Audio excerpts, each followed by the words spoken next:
What's up guys, Agent here with another build video, and today we're going to be going over the Magicka Sorcerer. Specifically, this is going to be our pet build. So this is one of the three main endgame PvE builds that we have for Magicka Sorcerers. We have two non-pet builds, one is the Inferno Staff backbar, one is the Lightning Staff backbar, and then we have the pet build, which is the one that we're going to be going over here today. Each one of them is going to be a little bit different. So for example, Fire Staff non-pet versus Lightning Staff non-pet, you're going to see differences in the ultimates that we use, as well as our race. And in non-pet, obviously, we're seeing a difference in gear, as well as skills that we're using. So each of them is a little bit different in their own way. The pet build, specifically, while it does pull better DPS than the non-pet build, it can't be used for every single fight. There's going to be instances where you can't use the pet build, so that's something to keep in mind when we're going about building your Magicka Sorcerer.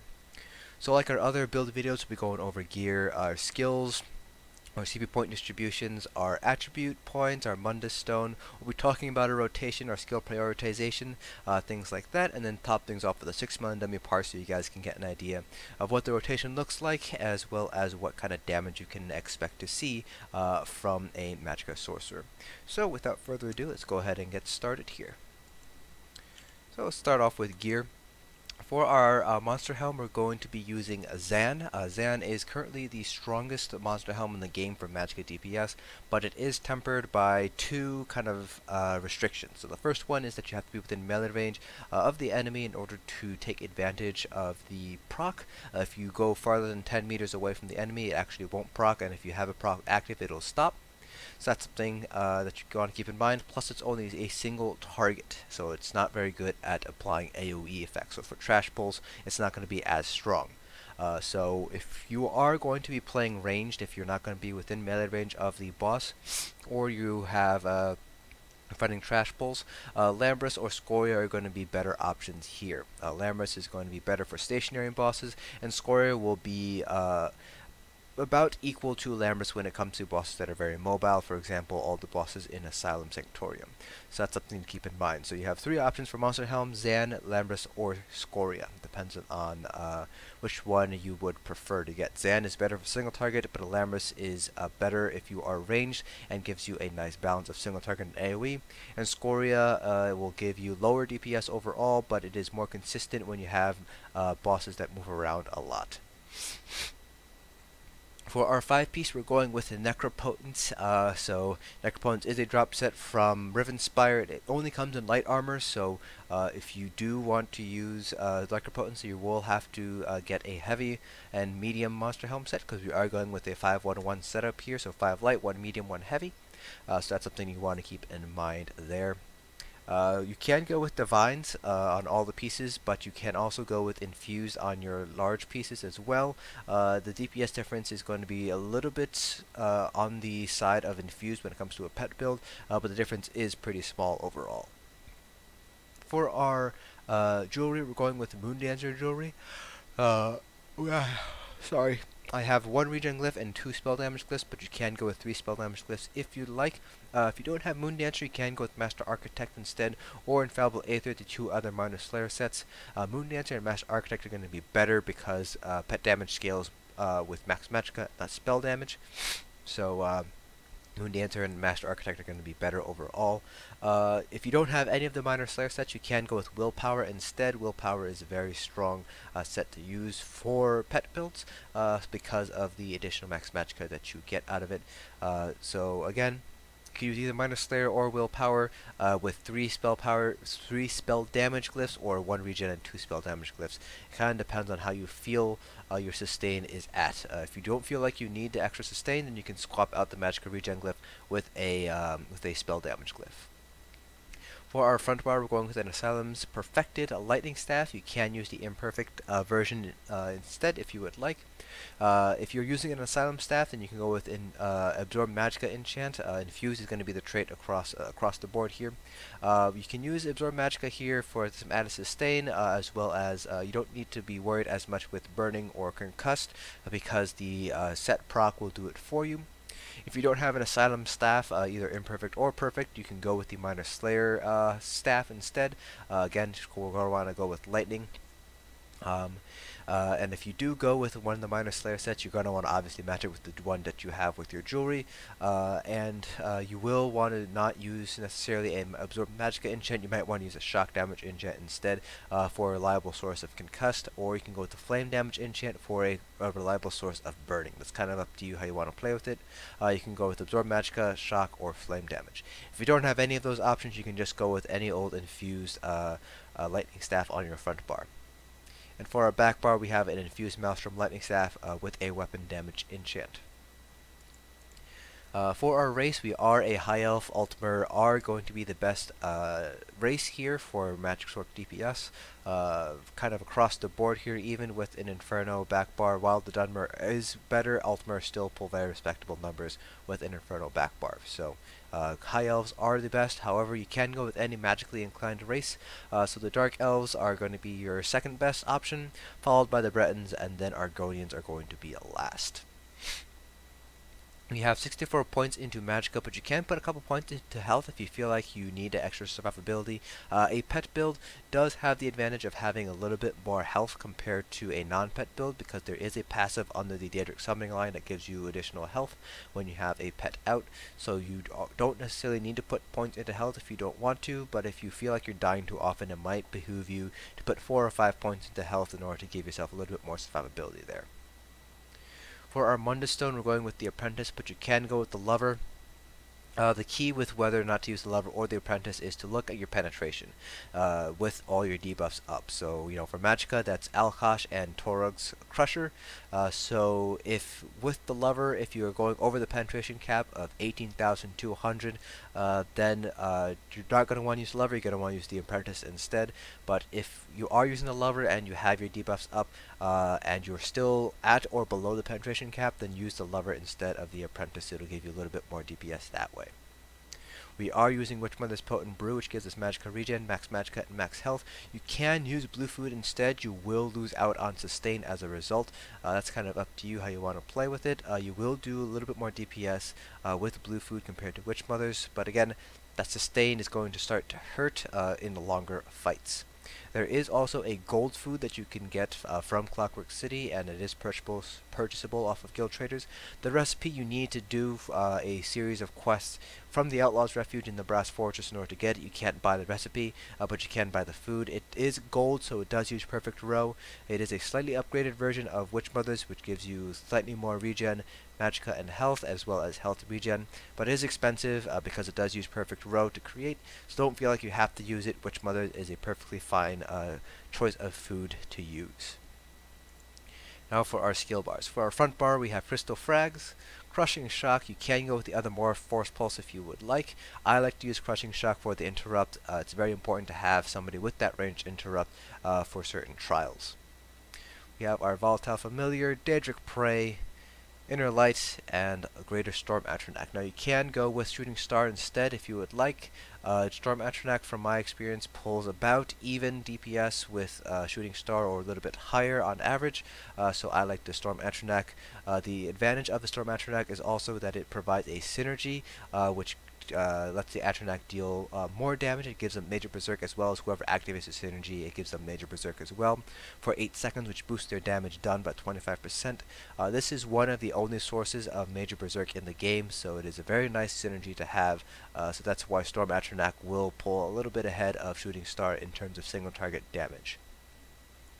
For our back bar, we have Mage's Wrath, Liquid Lightning, Volatile Familiar again, Blockade of Storms, and this is where you would put your shield. And then we have the Destro Staff ulti. So for your shield, I prefer to go with Ward. I use Hardened Ward personally, which gives us a little bit more of a shield. But Empowered Ward is also a good choice to make as well. It lasts for a little bit longer.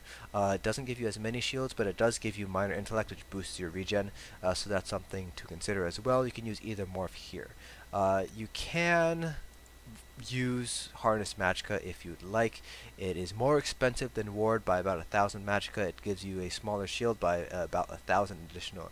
So you get 1,000 less damage shield if you're comparing Harness Magicka to Empowered Ward.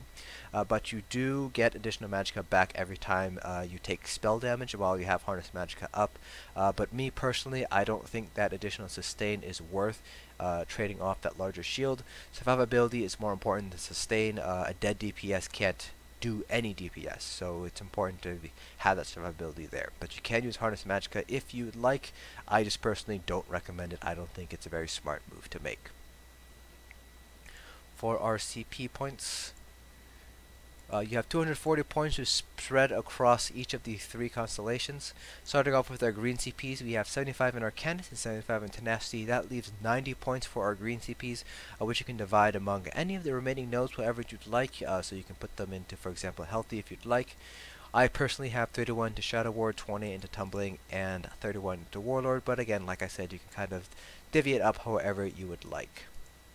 For our blue CPs, Word of Warding here, this is optimized for my raid groups, so my 2 raid groups, raid guilds, we only get Infused Torag's Crusher, we don't get Alkosh, our tanks don't use Alkosh at all, so that's why I have plenty of points into Spell Erosion, because I do use the Apprentice, so that's why I have a lot of points into Spell Erosion. So in order to figure out the best distribution for your group specifically, you're going to need 2 add-ons. You're going to need Constellations and Combat Metrics. They work in tandem with each other. So basically what you want to do is you're going to want to do a parse. You can go with a dummy parse, 6 million preferably, but I would highly recommend going with a raid parse instead, just so you have an idea of the amount of penetration you get, as well as group buffs and things like that. You save that Combat Metrics report and then you import it here into Constellations. It'll input everything relevant for you. You will have to manually input the spell penetration. And once you input that in, go into this next tab, Champion Points, and then hit Calculate, and it'll calculate out the optimal distribution here under New, and you just basically respec yourself that way. So for me, I have 39 into Spell Erosion, 64 into Elemental Expert, 40 into Elfborn, 9 into Staff Expert, 48 into Master at Arms, and 40 into Thaumaturge. For our red CPs, I prefer to go with a one-size-fits-most scenario kind of distribution, but depending on the content you're running, you can redistribute accordingly. For example, if you are going to be doing Maw, then you will be taking more magic damage compared to physical damage, so you can take points out of Hardy and put them into Elemental Defender, Ironclad, Spell Shield, in order to make up for the additional survivability aspect there. But that's kind of up to you how you want to deal with that. I have 48 into Ironclad, 48 into Thick Skin, 1 into Light Armor Focus, 56 into Hardy and Elemental Defender, and 31 into Bastion. Now you can take points out of Bastion and put them elsewhere if you'd like. I like to have it there to give my shields a little bit more oomph. Plus you also get 2 additional passives here. So you get Field Physician, which reduces the damage you take while you're resurrecting somebody by 15%, which is a pretty nice damage reduction boost. And then Infusion, which whenever you resurrect somebody, you increase their Magicka regen by a pretty hefty amount there. So that's very useful when you're resing your Magicka DPS friends or your healer. The additional Magicka regen will help them get back to a good position better after you res them. So with all of that, let's go ahead and start talking about our rotation. So we're going to go over here to this 3 million dummy so we can kind of show you what we're doing here. So for our backbar dots, your backbar dots are going to be the most significant sources of DPS, Liquid Lightning and Blockade of Storms. Because Liquid Lightning has a 10-second duration and Blockade has an 8-second duration, you're always going to want to do Liquid Lightning and then Blockade. So if you take a look at Strendar here, you can see that they run out at about the same time. If you go Blockade and then Liquid Lightning, when you need go to reapply your Blockade, you'll end up over casting your Liquid Lightning. Basically, you're going to cast it Liquid Lightning without letting the duration run out first, which ends up wasting Magicka, so you have lower sustain, and that leads to lower DPS. So you kind of want to avoid that. So we use Liquid Lightning and then Blockade while we're on our back bar. And then on our front bar here, it's very important that you go with your pet first and then Daedric Prey. Your pet pulse has an 8-second duration and Daedric Prey has a 6-second duration, so if you go with Prey first and then your pet pulse, you actually aren't able to make the most out of the additional pet damage from your Daedric Prey. So if you go with your pet pulse first and then Daedric Prey, you get the full 6 seconds of the additional pet damage, so that's very important to keep note of. I highly recommend, if you're using this setup, you're using Crystal Frags, to use your pet pulse on the front bar so you have an extra chance at Crystal Frag procs. So basically what you want to do for your rotations, obviously you want to buff up and things like that. You want to open with a Necropotence Staff ulti.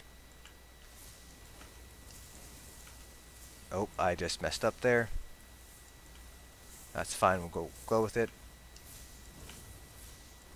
Good Lightning, Pet, and then Daedric Prey. And then when you have Crystal Frag proc, you just want to get rid of it right away, so you want to use your proc as soon as it happens. And that's pretty much it for the rotation. It's a static rotation compared to the non-pets dynamic rotation. You will need a heavy attack in order to sustain. I heavy attack every other blockade, except for a parse. I will start things off with 3 blockades before I heavy attack and then go to every other blockade. But you will need a heavy attack, so you kind of want to try to find something that works for you. For me, it's every other blockade. That's what I found to work best for me. I'm just going to get my pet to stop attacking. So you will need to heavy attack here and there. So we're going to go and do our 6 million dummy parse now, so you guys can get an idea of what the full rotation looks like with buffs and everything like that. It'll give you an idea of the damage that you're able to pull as well. I will try to narrate throughout the parse, kind of point you guys out the important things here and there, what to take note of, but I will be doing the parse, so I might not be able to talk. I will be concentrating on doing the parse itself. So let's go ahead and get started.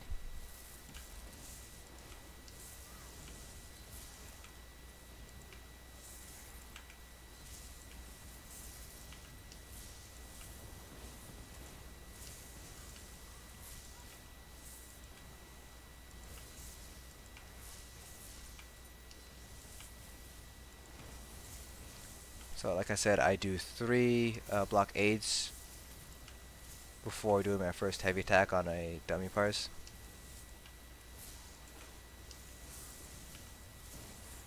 We are having some lag issues here.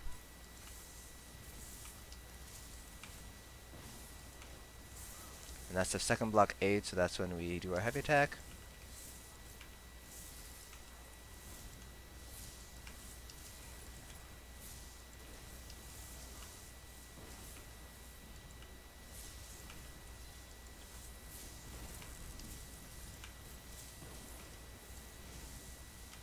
Then heavy attack again. So the Storm Atronach does count as a pet in terms of passives, but I'm not entirely certain if it counts as a pet for certain boss mechanics, for example, the Mage's Chain Lightning in Ethereal Archive. For right now, you should assume that it does, so be mindful of where you place your Storm Atronach if you do decide to use this instead of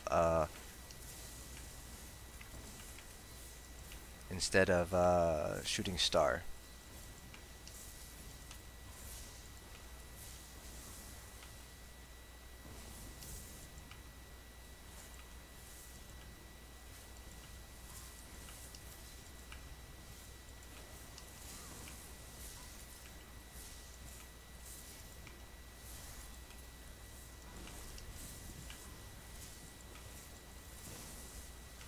So our parse is on the low end because of this lag issue that we're having.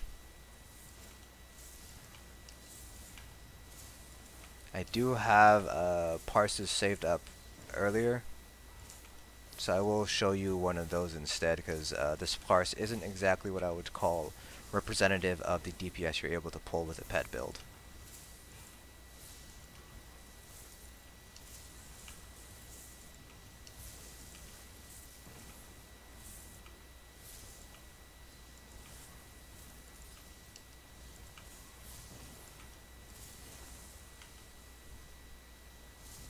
So during execute, you're going to want to maintain your pet, but you don't need to use Daedric Prey anymore if you don't want to. I personally just stick on my back bar.